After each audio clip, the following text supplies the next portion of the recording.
Question says, is the hadith that says that my ummah will split into 73 sects and all of them will be in hell except for one, and that is the sect that is upon that which, or is upon the way of the Salaf, is that weak, etc. Jazakallah khairan for the question. First and foremost is, there is no hadith with that wording. No hadith says all of them will be in the hellfire except for those who are upon the way of the Salaf. And obviously, I know what you mean. You're trying to say, Ma ana alayhi al-yawma wa ashabi, that which me and my companions are upon, which is the way of the Salaf, the Sahaba, but that wording isn't the prophetic wording. That isn't the prophetic wording, okay? And there's a difference, and it can be interpreted. It's not the prophetic wording. So that's first and foremost. Secondly is, know for sure that this hadith is a very long and extensive topic of discussion among the people of knowledge. And there's some of the ulama who wrote books on it, such as As-San'ani, rahimahullah, Sahib Subul, lahu risala fi hadith al-iftiraq. Shaykh Islam ibn Taymiyyah, rahimahullah ta'ala, he discussed the hadith in some type of detail, so much so that some people have made a special book out of it, which is in Majmu' al-Fatawa, speaking on hadith al-iftiraq. Ibn Hazm, this one, that one, there are many ulama who spoke about this hadith in depth.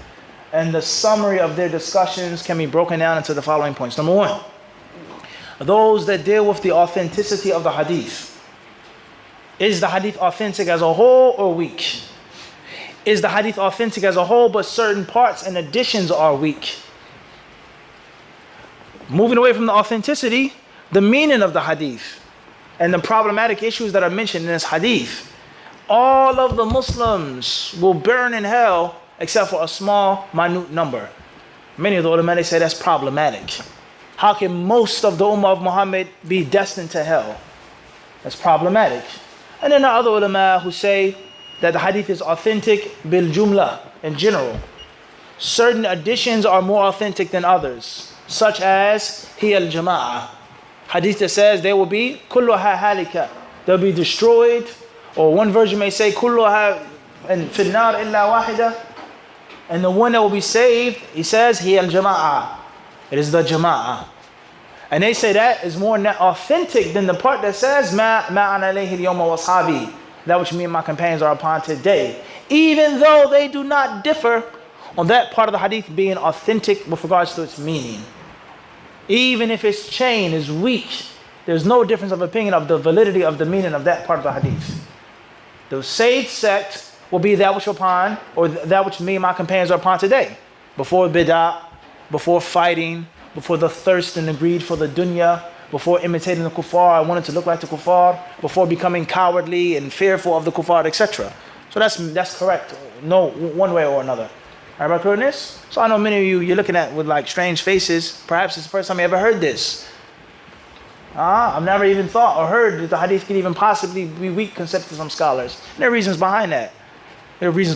What's important is, the question was posed and I answered the question to the best of my knowledge. These are the scholars of Islam. They have a very long, detailed discussion on this hadith.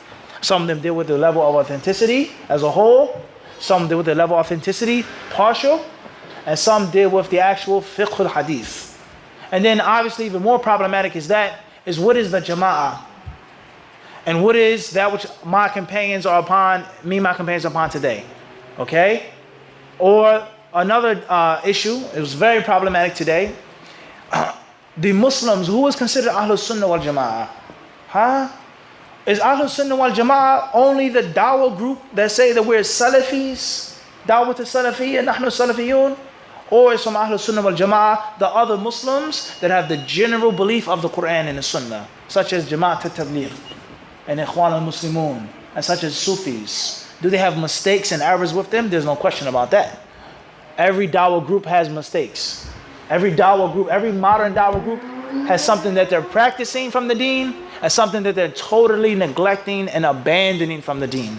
Let alone mistakes and incorrect interpretation of Quran and Sunnah.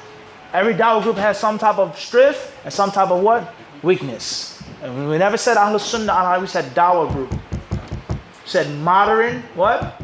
Dawah group. A world of a difference between the Salaf al-Salih, the way of the Salaf al-Salih, and the Salafis. There's a word of a difference. Everybody understand this? Modern dawah movement is not necessarily what it claims to be. People say we're people of tazkiyah. the Sufis of today. It doesn't mean that they're upon the actual way of wahakadha. So that's first and foremost, huh? So with that being said, brothers and sisters, who is considered to be from Ahlul Sunnah wal Jama'ah? What takes a person out of the circle in the realm of the Sunnah? Making a mistake or two or three, that's a very long discussion. And the last thing that I'll say is that there are many people, I would say most people today, do not have a proper understanding of this hadith. And have a twisted and warped interpretation of this hadith, whether it's authentic or whether it isn't. If you're with my group, my masjid, you follow me, you blindly follow my scholar, you're a fanatic from my school, then you're Ahlul Sunnah wal Jama'ah, and you're Salafi. You don't come to my masjid, sit with me, you don't follow my sheikh, you're not a fanatic to all of my views, Aqidah views, fiqh views. No, you can't sit like that. You're not Salafi no more. Because we differ on the issue of what? Well, how could that? This is a huge problem, and it's widespread among scholars, students of knowledge, du'ats. It's a huge widespread problem. What is meant by that?